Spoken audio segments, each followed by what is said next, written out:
Now approaching 2.5 minutes before the start of hour number one. The Line of Fire with Dr. Michael Brown. 2 minutes from Mark. 2 minutes.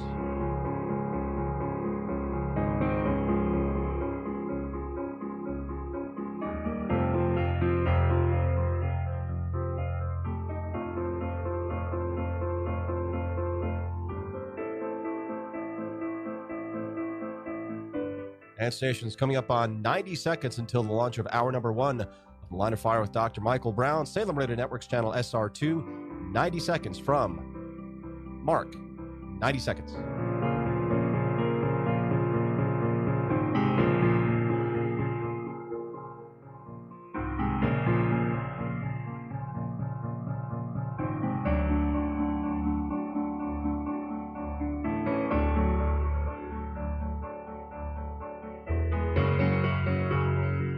And stations, it's now 1 minute before the start of hour number one of The Line of Fire with Dr. Michael Brown.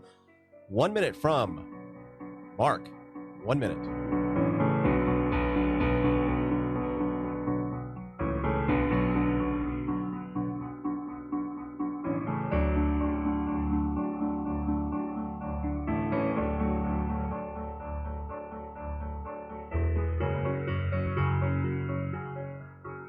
And stations now the final time check before the start of hour number one of The Line of Fire with Dr. Michael Brown.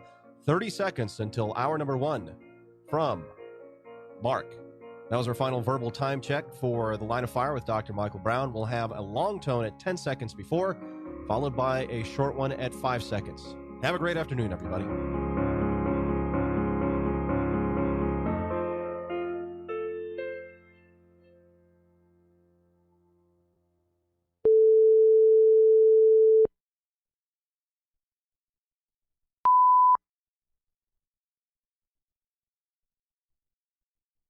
You know, right now we're experiencing a divine reset across the country. What if we took a weekly Sabbath reset? It's time for The Line of Fire with your host, activist, author, international speaker, and theologian, Dr. Michael Brown, your voice of moral, cultural, and spiritual revolution. Michael Brown is the director of the Coalition of Conscience and president of Fire School of Ministry. Get into The Line of Fire now by calling 866-34-TRUTH. That's 866-34-TRUTH. Here again is Dr. Michael Brown.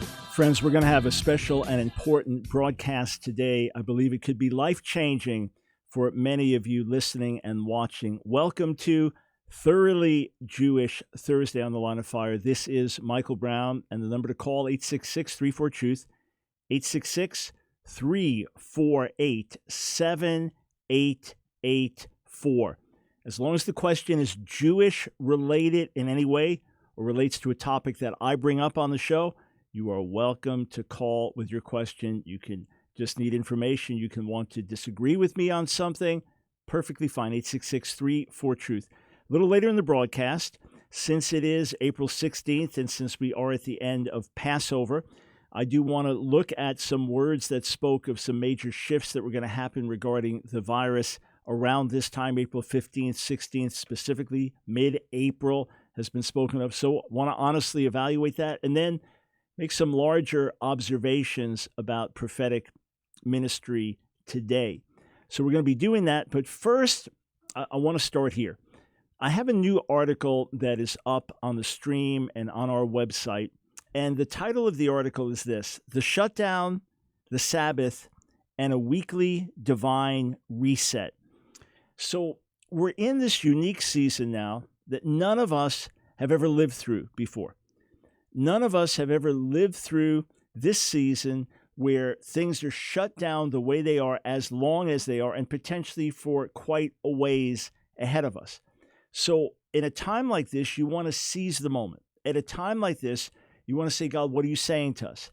At a time like this, you want to learn and you want to grow and you want to change wherever you can. I'm reading about people that are known for narcissism and carnality, and they're talking about looking at more important things in life and investing more time in family or deepening their own character. And it's just because normal life with all of its distractions is put on hold. I remember one night some years ago when the internet went out in our house, and there was no online content for a period of hours.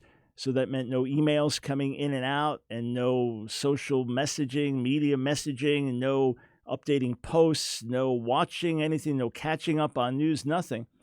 And I remember that night, just in prayer and reflection, I felt I got more insights from the Lord than normal. I thought, I shut off the distractions. There have been many times in prayer where I'm so aware of texts on my phone and emails to respond to and something I want to study here that I just have to turn everything off, close the computer, put the phone on silent, and shut the lights, and just get on my face alone with God to get quiet, to meditate, to pray more deeply, to focus, to listen more. So we're in a situation where, not by our choice, things have been shut down in unique ways. And quite a few Christian leaders are hearing the same thing. This is time for a divine reset. And it's almost self-evident. You don't have to be a prophet to hear that. Time for a divine reset. Just don't go back to life as normal. My new book, When the World Stops, Words of Faith, Hope, and Wisdom in the Midst of Crisis, that comes out in 5 days, I deal with that. That what is God saying to us in the midst of this? How can we seize this moment? But here's the question.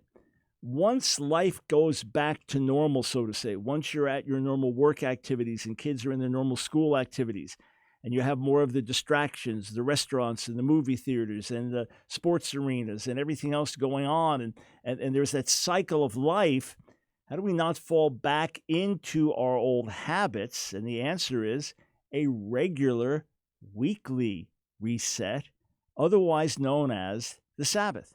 Now, my purpose here and in my article is not to say that Sabbath observance is mandatory for all Christians in terms of a specific day, as opposed to finding Sabbath rest in the Messiah and other debates we could have. Nor am I debating whether the Sabbath must be kept on Saturday, whether Christians can keep it on Sunday, where does any day do. Not getting into that debate. Those are all important subjects, all worthy of discussion, but not where I'm going today. Let me read some quotes to you. Perhaps the man who authored the most famous contemporary book on the Sabbath is the Jewish thinker, the late Abraham Joshua Heschel. And he referred to Sabbath as a sanctuary in time. And he said that the Sabbaths are our great cathedrals. He said they are the Jewish equivalent of sacred architecture. So what did he mean? The Sabbaths are our great cathedrals, the Jewish equivalent of sacred architecture. Well, he said that one of the most distinguished words in the Bible is the word kadosh, holy, a word which more than any other is representative of the mystery and majesty of the divine. He says, now, what was the first holy object in the history of the world? What is it? Was it a mountain? Was it an altar? Yeah, it's a good question. What's the first thing in the Bible that God called holy? Heschel answers, it is indeed a unique occasion at which the distinguished word kadosh is used for the first time. In the book of Genesis, at the end of the story of creation, how extremely significant is the fact that it is applied to time, and God blessed the seventh day and made it holy. There is no reference in the record of creation to any object in space that would be endowed with the quality of holiness. So when God made the whole world and the human race, he said it was good, then he said it was very good, but he didn't say it was holy, set apart for the divine in that same way. But when he rested from his labors, he called the seventh day holy. And Heschel is saying that when we enter into that, we enter into a sanctuary in time, not a physical sanctuary, but a sanctuary in time. And in that place, encounter God, encounter holiness on a deeper level. And one of the things that happens is it is supposed to be a time for reset, for refreshing, for renewal, for recharging, for reinvigorating. You stop, you rest on some level, you cease from normal labors on some level. Now, obviously, if you've got 4 little kids at home, ages 4, twins at 2, and then a 6-month-old, that the Sabbath is still a time when there are things you have to do, all right? But to the extent we can pull away from other things, to the extent that we can make time to rest and recharge and reflect and step back and look at life. Okay, what really matters? How am I spending my time? What's really important? And get God's perspective. To that extent, we live lives that are different. Let me read another quote here. This is from Cheryl Miller in her book on the Sabbath titled Rhythms of Rest. She said, "Rest provides fine-tuning for hearing God's messages amidst the static of life." So let me read that again. She said, "Rest provides fine-tuning for hearing God's messages amidst the static of life." Now look, you may need to have a situation, just like couples have date nights and things like this. You may, if you're busy parents, work out a schedule where, say, Dad, you give your wife a certain time. It could be one night where she doesn't have to think about anything. You bring in dinner to eat. She doesn't have to cook.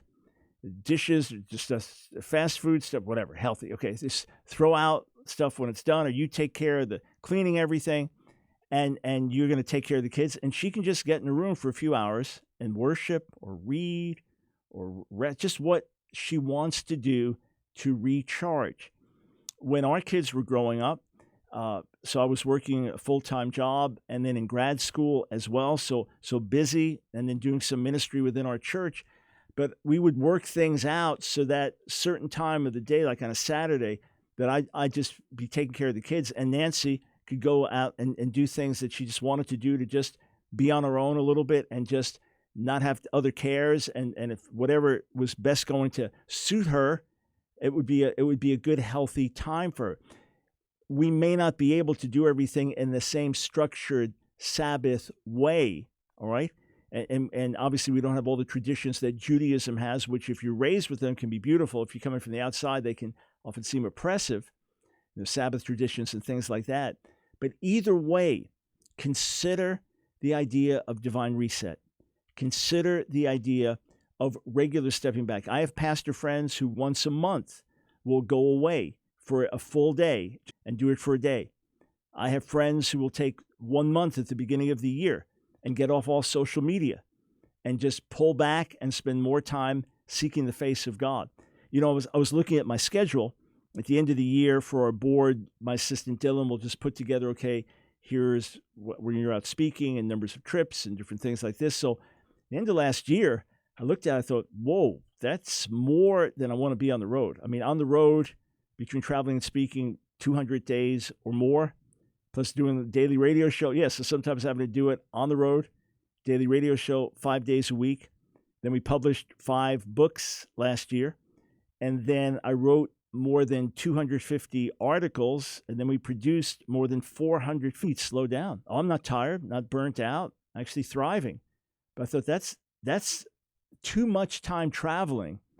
I need more time being, more time in the presence of God, more time stopping and reflecting and studying and deepening and sharpening my pen as I write. One of my friends went to Wheaton College, Wheaton University now, decades ago, and there was a professor there who literally scheduled out every hour of his week. And he came into class one day all excited. He said, yesterday, it turns out I had 1 hour free unexpectedly, so I just did something spontaneous. He said, and it was so amazing. I'm going to schedule 1 hour a week for spontaneity. Scheduled spontaneity. Well, how about we schedule 1 day a week or 1 season in the week, one segment of time for renewal, for stepping back, for reset, for reflection, for taking stock. I believe if we do, it will be life-changing, and it's one of the reasons that God gave Israel the Sabbath. All right, we'll be right back. Your Jewish-related calls are welcomed, 866-34-TRUTH, and then I want to candidly discuss some questions about prophetic ministry today. We'll be right back.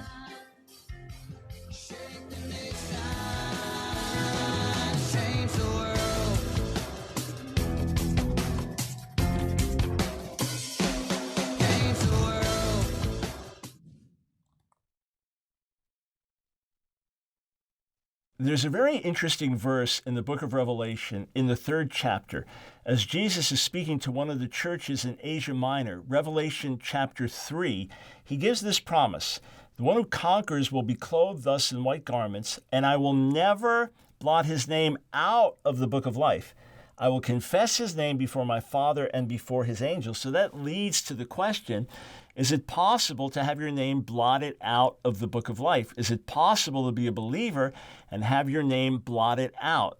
I say yes. As I understand Scripture, we can choose to walk away from God. We can choose to forfeit eternal life. We can choose to forfeit our status as sons and daughters of God. We can choose to leave his household and his family and reject him as Lord. Now, I want to be perfectly clear. He has promised to keep us safe to the end. No one can pluck us out of his hand. Nothing can separate us from his love. He's the author and the finisher of our faith. He does not write our name in the Lamb's Book of Life in pencil, and when we do good, he writes it a little stronger. When we do bad, he erases half of it, and I'm saved one day and lost the next, and saved 1 minute, lost the next. That's unscriptural. That's no way to live. That's contrary to what Scripture says. We need to rest in his promises, rest in his goodness, rest in the assurance that he will keep us strong to the end, that he will finish what he started. I believe that. I believe that he has the power to keep everything I've entrusted to him until that day. At the same time, the many warnings through the New Testament I take with utmost seriousness from Paul, from Peter, from John, from others. I take with the utmost seriousness that we can turn away from the Lord, in which case he would blot our name out of the book of life. May it never happen to you. May it never happen to me.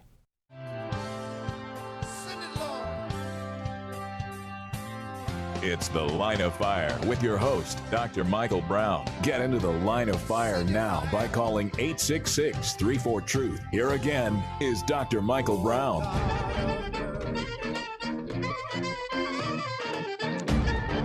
Welcome to The Line of Fire. Thanks so much for joining us. Michael Brown, delighted to be with you. 866-34-TRUTH on this Thoroughly Jewish Thursday. I'm going to go to the phones shortly. Any Jewish-related question you have, be my joy to answer. All right, we are now at April 16th.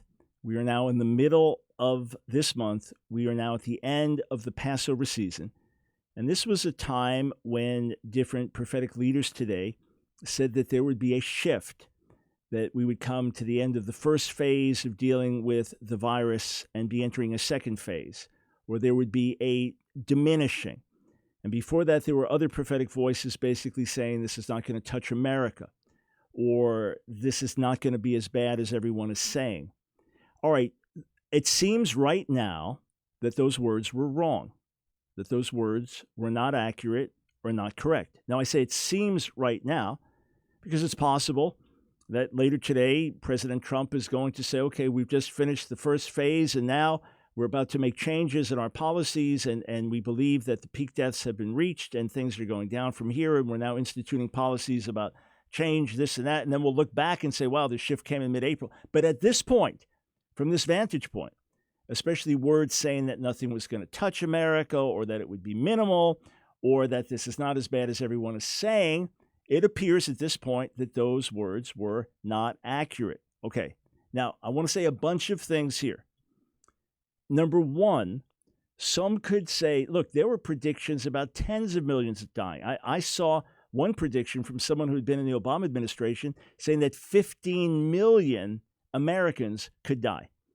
And then others were talking about multiplied tens of millions worldwide. So if we end up with a couple 100,000 deaths, then obviously it's nowhere near what some were predicting. Even the predictions about America have been brought way down, way down, way down. But that could be because of the radical measures that have been taken. There's a debate about that. Some say the radical measures are not making the difference is coming for other reasons. But either way, if the words were specifically spoken in context about people are saying it's going to be multiplied tens of millions who die, and it's not going to be anywhere near that, it's not going to be a fraction of what people are saying, well, if we end up with a few 100,000 deaths, that would be true. However, as I heard the words initially, it was that it would not be going on this long, that the casualties would not be what they are right now. And therefore, I would say those words are not accurate. Those words were false. Now, words about things happening in the middle of April, at this moment, they don't look accurate either. We may see, as I said, looking back a few weeks from now, or as news breaks over the rest of the day, there may be some reasons to say, oh, there was something to it, because the words didn't say it's going to end here or stop here, but it's going to be the end of one phase, the beginning of another, and a clear diminishing. So we shall still see. But at this point, there's nothing dramatic that's happened as of now. There's nothing dramatic that's happened in the society as of now. You say, oh, so they're false prophets. No. False prophets, according to Jesus in Matthew 7, are ravenous wolves in sheep's clothing. They are not servants of God who said something that was not accurate. All right? They are not men of God who love the Lord and otherwise preach the gospel of Jesus and say something not accurate. Did they prophesy falsely? At this point, it looks like the answer is yes. You say, so then you don't believe anything they have. They have to say, here's where we have our difference. I believe right now that the critics are right in exposing a lot of our charismatic prophecy as being off and unreliable. On the flip side, they are absolutely wrong in rejecting prophetic ministry today. It's a question of the purpose of prophetic ministry. Now, if God wanted to warn us about something to come, like in Acts, the 11th chapter, Agabus has a word about famine coming.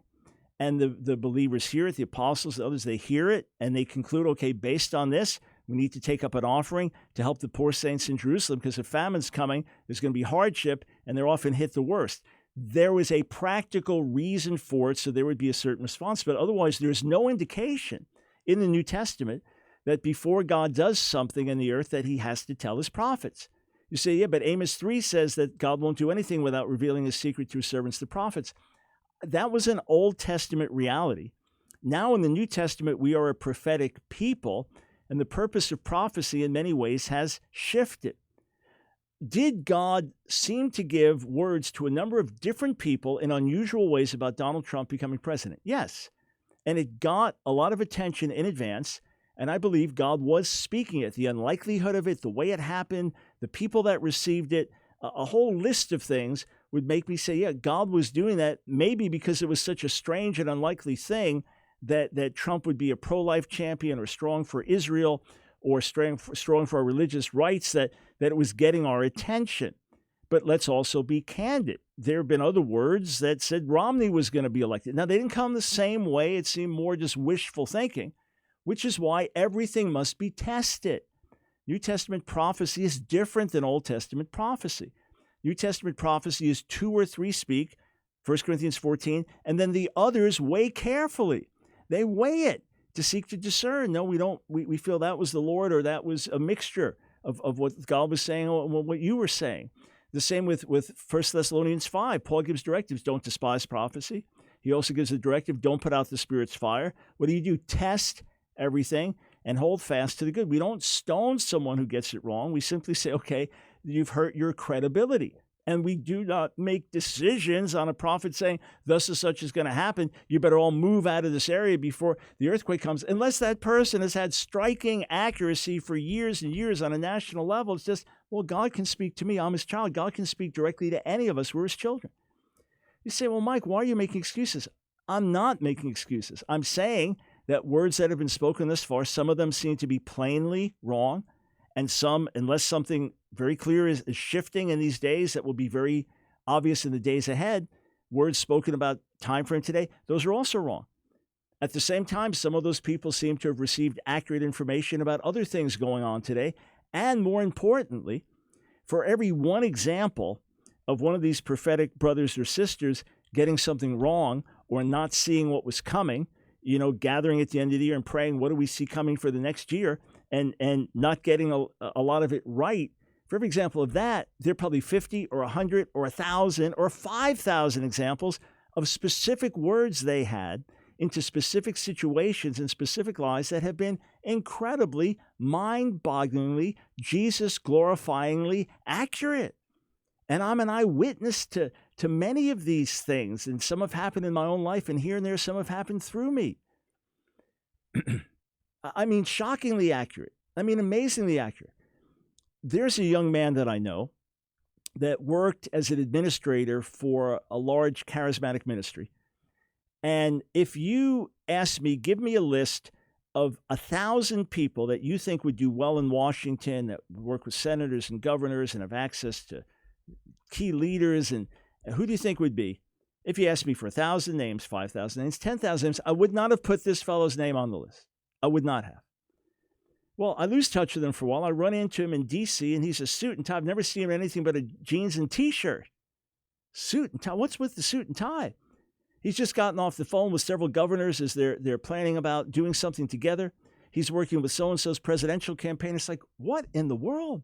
And he said, oh, yeah, this one well-known prophetic sister, he said, she had a word over me. You need to buy 3 suits because you're going to Washington, and you're going to work in D.C., and you're going to work with congressmen. And a specific word. And then immediately after that, someone calls him and says, God just told me to buy you 3 suits for... crazy stuff like that. Example after example after example after example after example I give you. Here's one that I have in my book, Playing with Holy Fire. There's a prophetic brother at a home Bible study. There's a woman there at the Bible study, and he gets a word for her. Say to her, from the Lord, God says to you, I hate mommies and daddies. What? That's unscriptural. Honor your father and what? Well, obviously it meant something else. He felt compelled to speak it to her. So he did, and she began to break down weeping and received a significant emotional healing in her life. As a girl growing up, her father would come into her room and sexually abuse her and say, we're going to play mommies and daddies, and then he would sexually abuse her. It traumatized her life. Those of you who've been subject to childhood sexual abuse, you can relate. I can't imagine what the horror would be like. It traumatized her, even though as she was a believer, she had these deep emotional scars. And here this prophetic brother hears the Lord to say something very unusual, very unexpected. And God tells her, I was there and I hated what you were going through, and it set her free and it changed her life. One of my colleagues, who's very critical about a lot of the prophetic stuff happening today, went to investigate one of the brothers who had a word about a shift coming in mid-April. And he was critical and questioning things. And he said, well, I looked into one client. He had a word over a woman in a service with scoliosis and told her she was about to be healed and so on. It's a lifelong condition, right? And had a word over her. He said, so I found out who it was. I got her name. I called her. He said, I have amazing news for her. She's completely healed. The word changed her life. She's healed.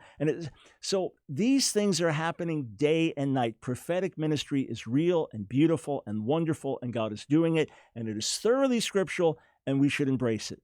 At the same time, I do not believe the primary purpose of New Testament prophetic ministry, we discussed the same thing yesterday on the air with Jeremiah Johnson, is predicting the future, especially for our abstract information or to prove that God knows it. When he wants us to hear something, he'll speak it and we'll know it. So I'm saying let's get in our right lane. When we use it rightly, it's amazing and God-glorifying. And every so often, we'll speak on a national level or an international level with a warning or word. But otherwise, we are not primarily just getting the news about what's going to happen tomorrow. And to the extent we try to do that, we're going to mess up. That's my take.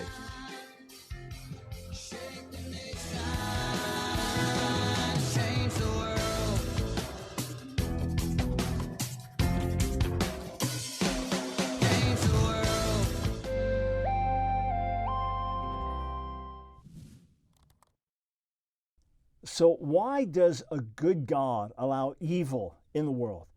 I don't just mean suffering, but evil.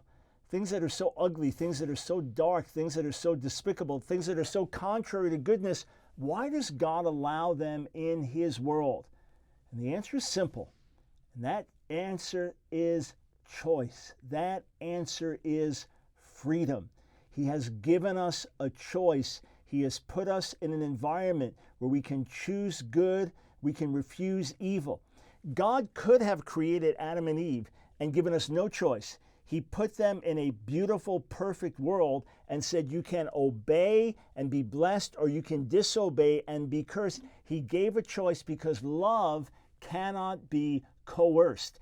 And if I said to each of you, I can do an operation on your brain, you'll no longer be able to make choices, but you'll be trouble-free the rest of your life. Would you take that, or would you say, no, I'd rather be able to make choices? Here's what God said to the people of Israel. Moses gave this challenge in Deuteronomy 30, verse 19. I call heaven and earth to witness against you today that I've set before you life and death, blessing and curse. Therefore choose life, that you and your offspring may live. He gives us a choice and says, you determine whether it will be blessing or curse, whether it will be life, whether it will be death. And even in this world where there is evil, there is pain, there is hardship, we can learn through it. We can grow through it. Everything that this world means to drag us down and destroy us can help us draw closer to God. The things that are meant for evil can be turned for good. Often it's through suffering and pain that we grow closer to the Lord. Often it's by seeing evil that we determine all the more to do good and be vessels of good. So even the evil can be used for good purposes. And then, having made our choice, having cast our lot, having said, Lord, we want you and we don't want the evil, the day will come when Jesus will return, when we will be resurrected, when we will be with him forever, and when we will be in a perfect world where there is no sin, there is no evil, there is no pain, there is no death, and God will wipe away every tear from our eyes. That day will come. But right now, we're in a world with darkness and light, with blessing and curse, with good and evil. We make choices, and even when evil comes to our door, it can be turned around as an opportunity for greater good. Our God is a Redeemer. Hey friends, many more resources waiting for you on our website, AskDrBrown.org. I look forward to being with you there. It's The Line of Fire with your host, Dr. Michael Brown, your voice of moral, cultural, and spiritual revolution. Here again is Dr. Michael Brown.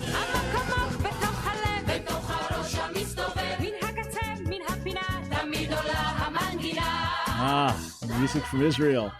Welcome to Thoroughly Jewish Thursday, 866-34-TRUTH. So we were scheduled to do our next tour in Israel in May.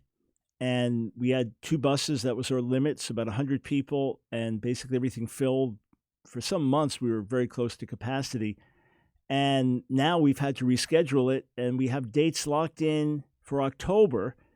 And a bunch of folks, because of the change in schedule, they're not going to be free in October, or maybe just needed their refunds because of the life situation. But we had a bunch of cancellations, which means that, God willing, we will have openings for our tour in October. It's still a long ways off, but since it's Thoroughly Jewish Thursday, I thought I'd mention it to you.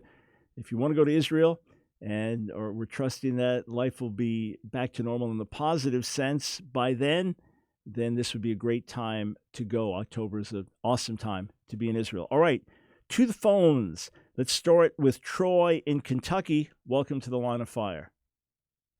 Hello. Hello, you're on the air. You're on the air, sir. All right, team, are we having the same problem with the phones that we had the other day? Could someone do a quick check on that? Make sure everything is set properly. We had some errors a couple times in the last week. Hopefully got those kinks straightened out. Let's see. Let's go to Ricky in Nebraska. Welcome to the Line of Fire. Hello. Yes, you're on the air. All right, tell you what, I'm so sorry, folks. Guys, can you figure out, please, what our error is so that we can get our callers on here? It seems that they're not hearing me. Well, I'm hearing them, but they are not hearing me. So here's what we're going to do. Troy, I'm going to bring you back on. And when you come on, you don't, if you don't hear my voice, don't worry about it. You just start asking your questions. Let's try this again. All right, Troy, go ahead. You're on the air. Okay, Dr. Brown. Yes. So I have a question, but I first wanted to thank you. I'm a Christian, and your books equipped me very well. Last September, I was in Jerusalem for my brother's wedding, and I actually met Tovia Singer on the street, and I was able to defend my faith. And we had a discussion there. So I thank you for your books and your the resources that you provided there. On the other hand, I have a question. I'm planning on having a discussion with another rabbi this coming following week, and I've prepared a little bit on my own, but I wanted to ask your what you would have to say to his position. So his position is he believes that only the 5 books of Moses are what we can base doctrine on. Everything else is commentary, even the prophets.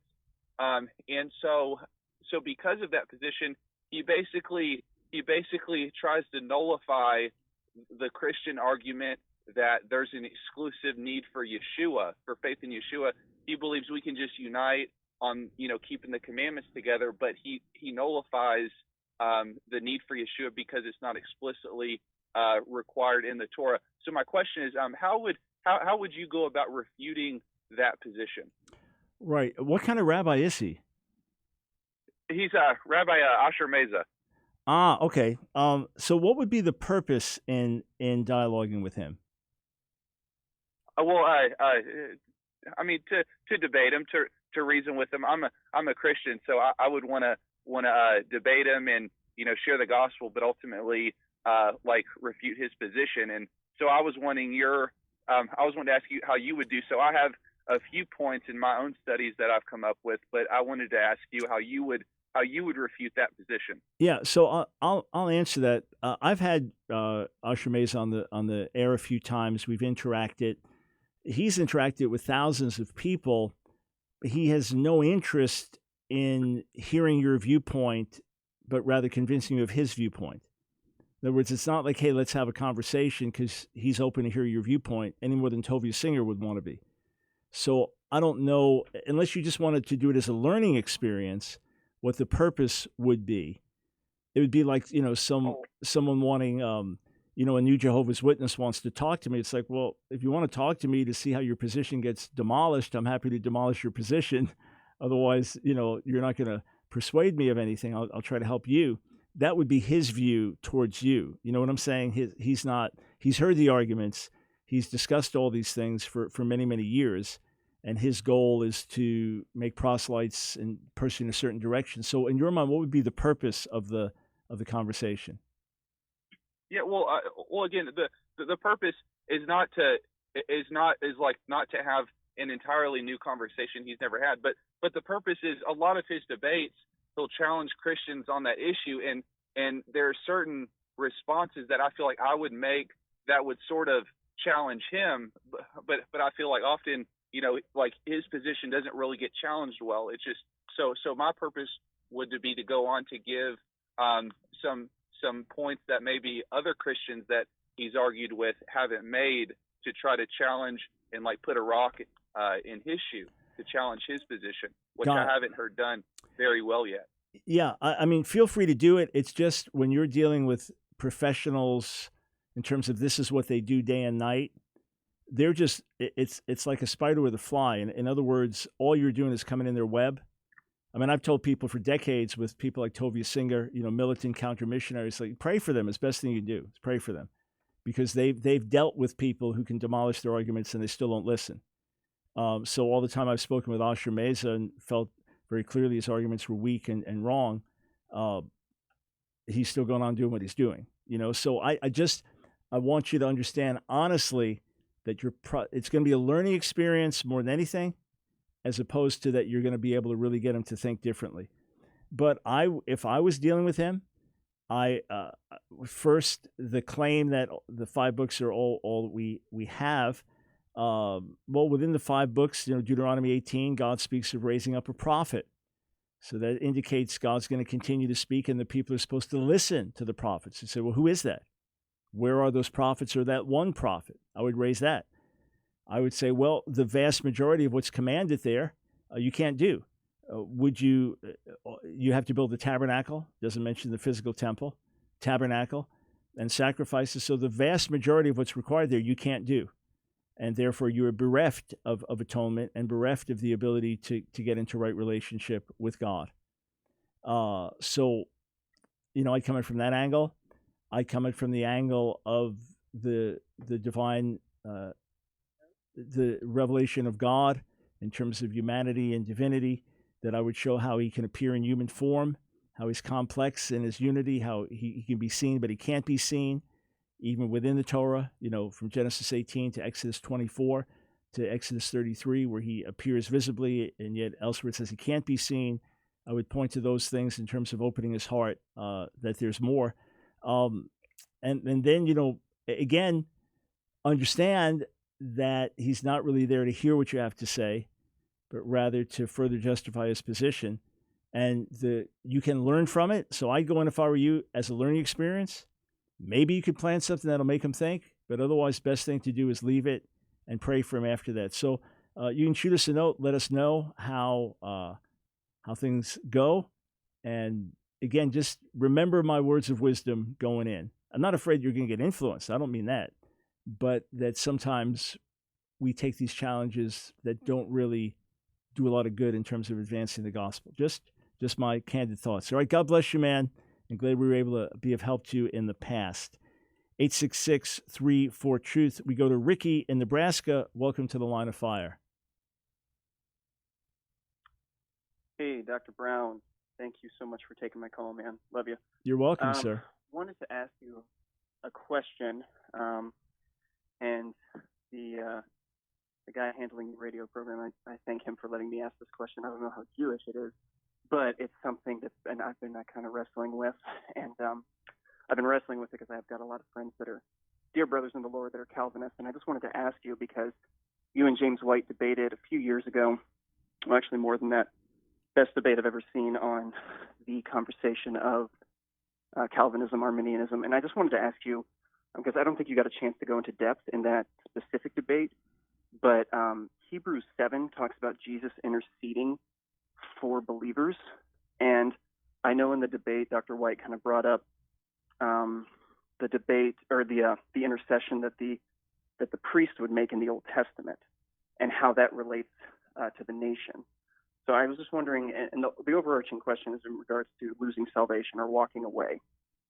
So I'm kind of wrestling with this idea of, if Jesus is interceding for us, how does that play out in regards to walking away? Does that make sense? Yeah, because he is interceding, and we'll answer this because it's Hebrews related, so we'll put it in the Jewish related category. Yeah. So he's interceding for us, but you have to ask the question, what's he specifically interceding for? And if you say, well, anything he prays for is 100%, well, why do we still struggle? Why do we still sin? Why do people mess up? Why do people even temporarily backslide and come back? In other words, our will is still involved. So God is helping us, but God is not forcing us. Jesus praying for us is giving us divine aid, but still there are decisions we make with consequences. And quite explicitly in Hebrews, the very real possibility of apostasy is raised over and over. It's raised in the 2nd chapter, speaking to God's people who've received his miraculous help and heard the gospel and been born again. This is the context, calling them brothers in the 3rd chapter. We can drift away. Warning in the 2nd chapter. Warning in the 3rd chapter, we could harden our hearts and turn away in unbelief, and we will not be made partakers of the Messiah unless we persevere until the end. And Hebrews 4, a warning about not entering his rest. And then Hebrews 10, which most of our texts would indicate that someone who has been sanctified by the blood of the Messiah could now go on sin willfully, and all they have to look forward to is fiery judgment.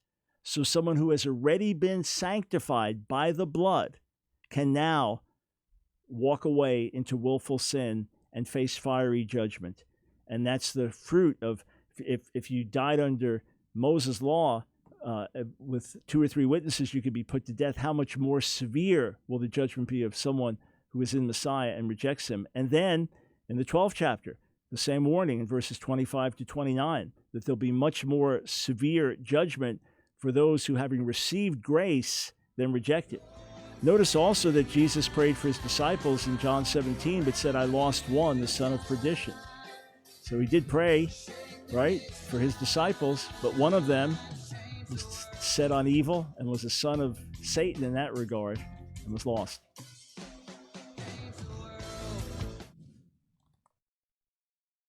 There's nothing more central for the follower of Jesus than the resurrection. There's nothing more important than that fundamental question, did he rise from the dead or not?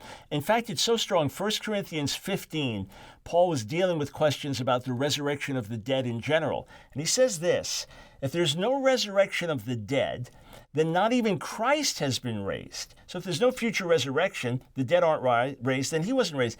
And if Christ has not been raised, then our preaching is in vain and your faith is in vain. So if he didn't rise, throw the whole thing out.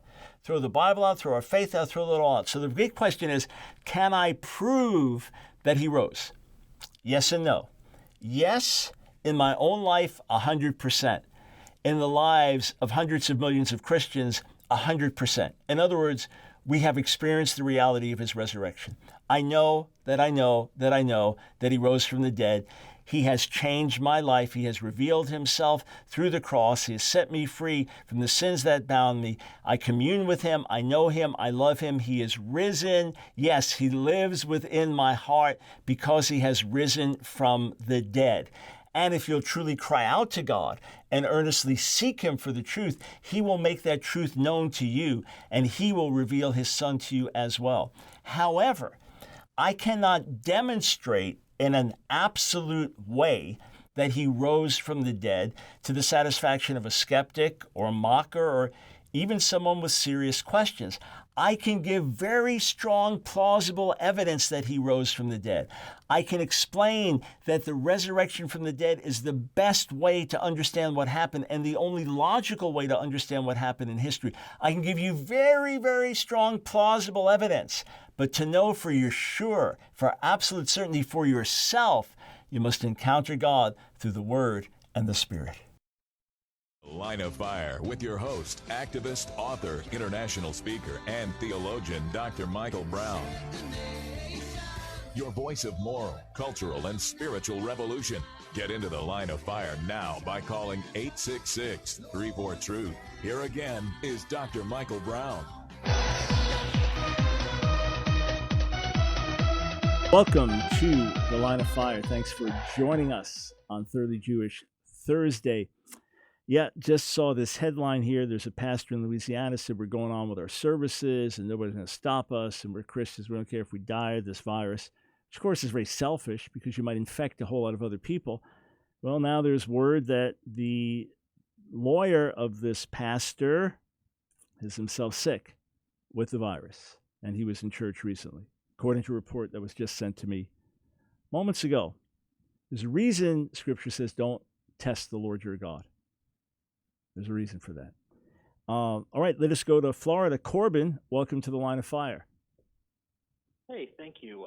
Just a quick question about the servant song. Yeah. I was wondering, sorry if you've had these questions ad nauseum, but what are some common Jewish interpretations of who the servant is referring to in those passages? And do you have a personal opinion on who it is? I mean, we know the ultimate fulfillment is Christ, but, you know. Yeah, of course, this is Isaiah was. Yeah, I mean, there's endless discussion about this and endless numbers of books. So I'll make it as concise as I can. Jewish interpretation does not isolate the so-called servant songs in Isaiah 42, 49, 50, and 52:13 to 53:12. So Christian interpreters have noticed those standing out in a certain way, and I believe they do, and that they are all messianic prophecies and speak of Yeshua specifically. That's how I understand all of those. Jewish interpretation just sees those as part of the references to the servant that begin specifically in Isaiah 41. And when they begin explicitly with God saying, Jacob is my servant, or Israel is my servant. So Jewish interpretation most commonly understands these passages to be referring to Israel as a whole, or to the righteous remnant within Israel, because clearly in some ways it does not fit the nation as a whole, but only fit a righteous remnant. For example, Isaiah 53 could not fit the nation as a whole, but could potentially fit a righteous remnant. There are some Jewish interpreters, traditional, that will understand some of the passages to refer to the Messiah. Some understand Isaiah 42 to be a messianic prophecy. Some understand Isaiah 49 to refer to the prophet himself and not the righteous remnant. Some understand Isaiah 52:13 to 15 to speak of the Messiah, with 53 then speaking of the nation as a whole or the righteous remnant. But I believe the clearest way to interpret it is that there are passages speaking of the nation as a whole, the nation in exile, the nation loved by God, but yet deaf and dumb to his purposes, the nation that has been exiled because of its sin. So that is clear in some of the passages. The servant as the nation as a whole needs to be redeemed. The Messiah, who is the ideal righteous one within the nation, is the one who redeems the people. So the nation as a whole, as a servant in exile, needs to be redeemed. The Messiah, as the righteous one within the nation, is the Redeemer. Is it possible that some of the servant passages also refer to a righteous remnant? Certainly verses within Isaiah 40 through 55 refer to the righteous remnant. There are definitely passages that do, but the specific prophecies 42, 49, 50, and 53, I do not believe refer to a righteous remnant. They refer to the righteous remnant of one, namely the Messiah, and that's the right way to interpret those passages. And that's ultimately what they're pointing to and what they are saying. If you want more on that, Corbin, get volume 3 of my series, Answering Jewish Objections to Jesus. Volume 3, where we get into Messianic prophecy. All right, thank you, sir, for your question. And let's go to Joseph in Mississippi. Welcome to the Line of Fire. Hey, thank you, Dr. Brown, for taking my call. You're welcome. I had a quick question regarding the days and nights that Jesus was in the tomb and how that, so basically I have a friend who is a black Hebrew Israelite, and I was making a point to him that the early church met on Sunday because it was the day that the Lord was resurrected, and so they just picked that day as the day of the week to come together and break bread. And he was telling me that, well, Jesus actually didn't raise on Sunday, he raised on a Saturday because there's not enough time between him dying on a Friday and Sunday to get the 3 days and 3 nights in the tomb. As Jesus said, I'll be in the heart of the earth for 3 days and 3 nights. So I wanted to know what would be your response to that. And, so first, how does, Joseph, help me understand something. If he says there's not enough time, right, and he just shortened it by a day, so how did he help himself there? Yeah, I didn't really quite get the grasp of his entire argument. I think he moved it to like Jesus being in the tomb to Thursday, something happened Wednesday and a high Sabbath or something like that. Yeah, so that can be debated. In other words, you can debate whether he was crucified on a Friday or a Thursday or a Wednesday. It's not a matter of your salvation, right? It's not a matter of life and death in terms of if you believe one day or the other. Okay. The greatest witness we have would argue that it was Friday, and that when he says 3 days and nights, it's just poetic speech or prophetic speech, and it means 3 days, 3 nights, which would be part of. So it's part of Friday, all of Saturday, and part of Sunday. But I have no problem if he had to die on a Thursday or a Wednesday, and you want to argue about the Sabbaths because of the Passover. It's like, no big deal. But what's clear is universally known that he rose from the dead on a Sunday morning. That doesn't mean that the Sabbath became Sunday, but you're absolutely right. The believers would commemorate this either before work or after work. They would meet to worship and celebrate his resurrection. That's how ultimately Sunday became a day that was like the holy day for Christians because of the resurrection. That just developed over time. But universal testimony of the early church recognizes that he rose on a Sunday. And the clear reference to the first day of the week, the only possible way to read it in Scripture is that he rose on a Sunday. So you can debate when he was crucified. That's okay. That's, even though there's the predominant view is Friday, you'd say it could have been Thursday, could have been Wednesday. Not a big deal. Where does it say that that's what matters? It doesn't. What matters is that he died for our sins, that he rose from the dead, and clearly it's the first day of the week. There's no other way to describe it. And there's no question that that's universally recognized as the day of his resurrection. So just another poor argument. But look, it's tough to have logical arguments when these guys are in such deception. Just pray for, pray for the truth. Maybe there's a seed you can plant that'll get them thinking. And then if they're angry towards you, you just love them back. All right? Yes, sir. God bless you, Joseph. You're very welcome. All right. I got time for another call. We go to Jesse in Minnesota. Welcome to the Line of Fire. Hi, thanks for having me on, Dr. Brown. You're welcome. All right, so my question is about, a couple of things in John and then going back to Genesis. So John 1:2 says he was with God in the beginning, right? So this is something that we know about Jesus, that basically Jesus always was. And then, of course, it says in verse 14, and the Word became flesh and tabernacled among us. And then if we go back to like Genesis 18:1, it talks about how Yahweh visited with Abraham, and we understand that as a theophany. That kind of means that that was Jesus in some respect. Yep. So my question is really regarding where exactly was Jesus before time began? That's the question, because we know God is above time, he's above matter, he's above all these things in the physical universe. Right. So Jesus speaks of the name of the one that was given when the Son of God came into this world. Right? When the Son of God entered this world, he was given the name Yeshua, for he will save his people from their sins. Prior to that, he existed as the Son of God. So eternal God. Wherever God was, the Son was, because the Son is God, just as the Father is God, just as the Spirit is God. So in timeless preexistence, God, triune, always existed. You would say communed within himself. When it was time for God to reveal himself, he revealed himself through his Son, who would be manifest like in Genesis 18, these other places you mentioned. And then for a protracted period of time, physically on the earth, the Son came in the person of Jesus. So when it says in the beginning was the Word, it's not to say the Word was not there before the beginning. The beginning is as far back as we go, right? In terms of sequence of things. But from everlasting to everlasting, God is God. From everlasting to everlasting, that's who he is, unchangeable. So the Son was always with the Father in eternity past. That's why Jesus says in John 8:58, before Abraham was, I am.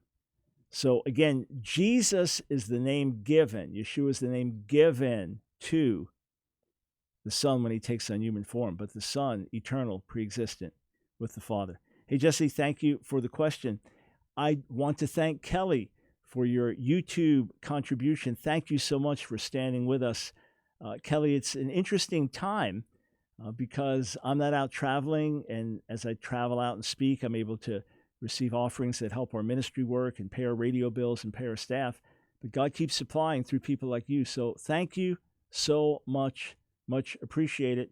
And here, Donald Trump tweeting major news conference tonight, the White House, to explain guidelines for opening up America again. Well, that goes back to an earlier prophetic word that said there'd be a transition come to the end of phase 1, April 15th or 16th, and start phase 2, and there'd be a diminishing. Well, could be truth to that. We said that we've got to wait for the day to go and see. We shall see.